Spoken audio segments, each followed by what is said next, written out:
you ever get the feeling that you're only getting a glimpse of what's really happening? As if what you think you're seeing is really just an illusion? Me too. I suppose that's why we're all here.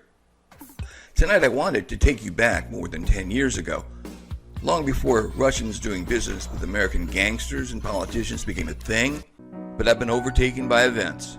News this week about Jerry Falwell Jr., about Russian gangster turned real estate developer Felix Sater, and especially about Russian hacker Pavel Wroblewski, who has been remarkably quiet since he became the first hacker accused by name by the FBI months before the 2016 election. But things change fast these days, and it looks as if Red Eye is back on top. Hi, I'm Daniel Hopsiger. Welcome to Gangster Planet. If some of what follows seems a little arcane to you, my apologies. But tonight's episode is about Pavel Wroblewski, Russia's premier hacker, and a man at the center of Russian pro-Trump efforts before the last election. And I'm beginning to think there may be something wrong about the FBI's account about Wroblewski and a half dozen other top Russian hackers. But a spoonful of sugar makes the medicine go down, so stick around. At the end, we'll have a lighthearted look at whose scandal was biggest, Watergate versus Iran-Contra versus Russiagate.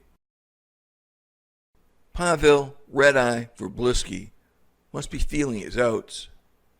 Wroblewski is fresh off a major victory in a Moscow court, which on his testimony convicted and recently sentenced to prison a former high official in Russia's main successor agency to the KGB. Sergei Mikhailov had headed the elite cybersecurity team. Now he's in notorious Lefortovo prison. The trial for high treason was held behind closed doors. Only the verdict of the high-profile spying scandal was announced at an open court session. For Wroblewski, whose nickname Red Eye figures in several dozen of his corporate aliases, it must have been sweet revenge. That's because Mikhailov was responsible for sending Wroblewski to prison for 2 years in 2011. Red Eye was sending the clearest kind of a message. Fuck with me at your peril. That message having been sent, Wroblewski next took up the cudgels against an American. Me. As Twitter wars go, it wasn't that brutal. What it was, though, was puzzling, because old Red Eye was denying something for which there was plenty of proof. Now, Pavel Wroblewski is universally acknowledged to be Russia's premier hacker. He didn't receive that accolade by acting stupid. So if he was clamming up and acting stupid now, there has to be a reason. Like something incredibly sensitive he was desperate to keep secret. I had him dead to rights, but gave him one last chance to confess. I enclosed a screenshot of a document showing 3 companies he's known to use. I wrote, I believe these are your corporate entities. One was listed at 158-49 90th Street, a detached single-family home in Howard Beach, Queens. So I showed him a screenshot listing an American company, Blue Moon Group, LLC, at the same address. Could I be exaggerating the importance of Pavel Wroblewski? Not according to the acknowledged hacking expert who actually lives in Moscow, Brian Krebs, the author of Spam Nation, who made Wroblewski the subject of his book. The backdrop to Spam Nation is really a feud between two of the biggest cyber criminal kingpins on the planet. So he has been telling me, this guy named Pavel Wroblewski, he's running one of these major criminal operations. He's running one of the biggest spam operations on the planet. And he's been calling me, and he's telling me, no, he's not involved in all these cybercrime operations. He's actually one of the good guys. He's trying to help clean up all this stuff. Meanwhile, everybody else is saying, no, he's running this huge spam operation, and he's paying the biggest spammers on the world. Wroblewski would usually call me as his chauffeur was shuttling him from his ChronoPay offices to his home, and he possessed a seemingly boundless supply of anecdotes about important Russian power brokers, politicians, and cyber crooks. I would later find out that he was very much the target of Russian government surveillance. Krebs pointed out what makes transnational organized crime so insidious. It combines the efficiency of global corporations with the credible threat of violence. Wroblewski constantly intimated that I hadn't a clue about cybercrime, and there really was no way to fully understand the nuances of the subject without making at least a token visit to Russia. In one conversation, he offers to fly me to Moscow so I can see firsthand that he is in fact one of the good guys. When I politely declined his invitation, Wroblewski laughed and said I was wrong to feel like I was being bribed or somehow intimidated, which I did. It's quite funny that you think somehow when you fly to meet me in Moscow or Chronopay offices that you are in any possible danger from me for being murdered, Wroblewski said, pinpointing exactly what I was thinking. Something's wrong with the FBI's account of the top Russian hackers. Mueller's report charged a dozen agents of Russian intelligence from the Internet Research Agency. But I doubt those guys are driving across Red Square in $300,000 statement cars. This is the moment Czech police arrested a suspected Russian hacker.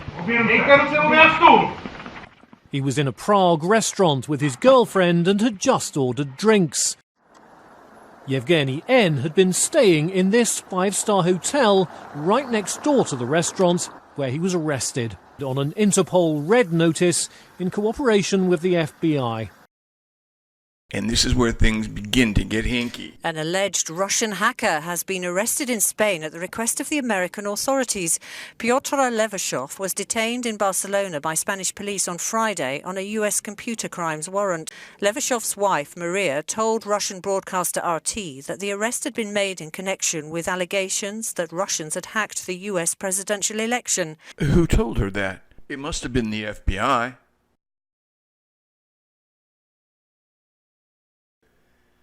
The FBI immediately begins to walk back allegations of election hacking.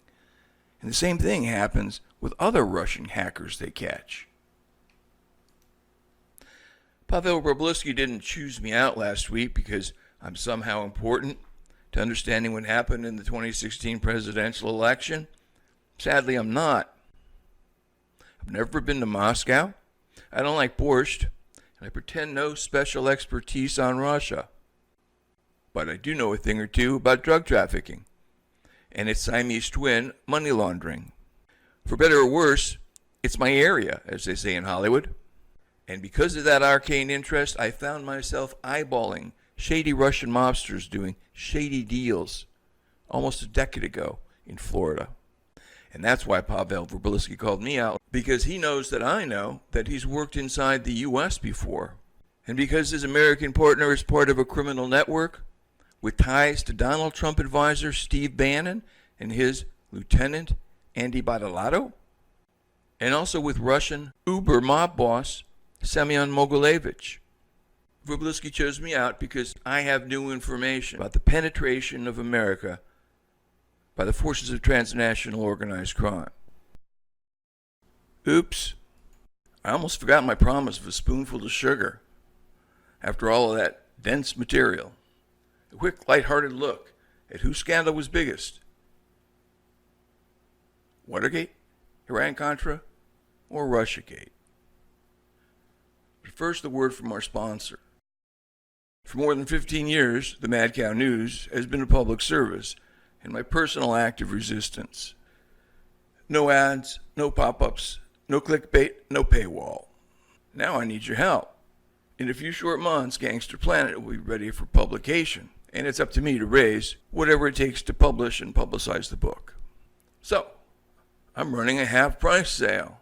Instead of 2 books and 6 documentaries for $200 donation, the same package is now just $100. Any 2 of my books, Burying the Boys, Welcome to Terrorland, or the upcoming Gangster Planet, plus all 6 of my documentaries, for less than they sell for on Amazon, and feel free to check it out, plus all 6 of my documentaries, plus free shipping. It's the very definition of such a deal. Thank you for your help. Time for Spy versus Spy. Watergate versus Iran-Contra versus Russiagate. Whose scandal was biggest? Based on Darwin's theory of natural selection, it would logically be the scandal that attracted the best-looking women participants. So cue the contestants. It's Hope versus Fawn Hall versus Maureen Dean. Maureen Dean was a sensation during the Watergate hearings. She sat behind her husband, John Dean, every day during his testimony. Even the Washington Post was impressed. Her ample breast strained against her taut silk blouse. She's still married to John Dean. Many thought she could have done better. Today she's a writer in L.A. with credits like Blind Ambition. 15 years later, Iran-Contra's go-to guy, Lieutenant Colonel Oliver North, had a beautiful secretary. Fawn Hall was a kind of early days Farrah Fawcett.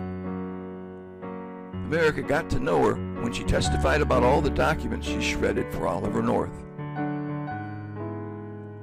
Hope Hicks grew up to the manor born in Greenwich, Connecticut. She was Donald Trump's personal assistant for years, then later served as White House communications director. When she resigned, she was Trump's longest-serving political aide. Enough said. The scandals swirling around them probably left scars, but their grace and beauty are what's remembered.